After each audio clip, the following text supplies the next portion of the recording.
In the quiet town of Oakwood, nestled in the heart of the Midwestern United States, a sense of unease lingered in the air. It all began with a string of disappearances that left the tight-knit community shaken to its core.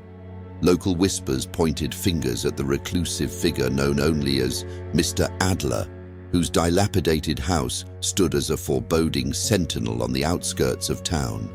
As the list of missing persons grew, so did the suspicions surrounding Mr. Adler. But it wasn't until a courageous investigator, spurred by the desperation of a grieving family, decided to delve into the enigmatic recluse's secrets that the truth began to unravel.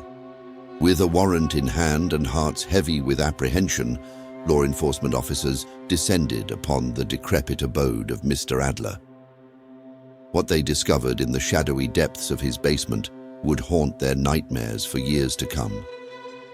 Amongst the musty confines of the basement lay SCP-010, a mysterious object with an aura of malevolence that seemed to permeate the very air. But that wasn't all they found.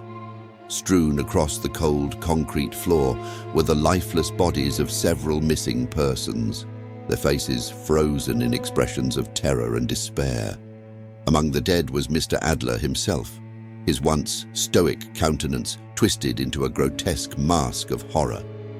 Beside him lay a remote control, innocuous in its appearance, yet laden with sinister implications. As SCP Foundation officials combed through the scene, piecing together the fragments of a macabre puzzle, they uncovered the chilling truth behind SCP-010.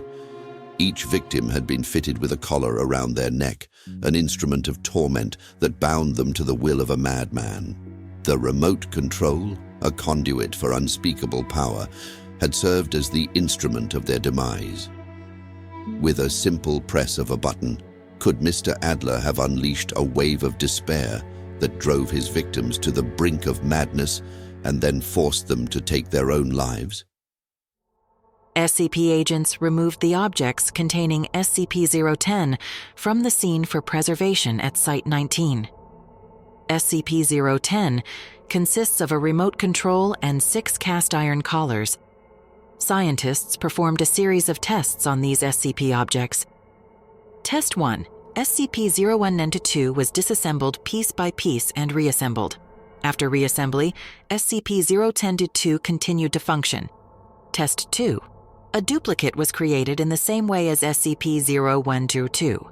However, some components could not be copied. A new SCP-010, SCP-010-8, was built using the parts closest to these components. However, SCP-010-8 did not work. Test 3. The components that could not be copied from SCP-010-2 were removed from SCP-010-2 and placed in the appropriate places in SCP-010-8. As a result, SCP-010-2 stopped working when the components were removed, while SCP-010-8 started working. Test 4. Components were placed back into SCP-010-2. Replicable components in SCP-010-2 were replaced with random copies. As a result, SCP-010-2 started working. Replacing replicable components with duplicates did not significantly reduce functionality. As a result of this test, scientists proved that SCP-010 works more effectively than other tasks in creating unskilled labor.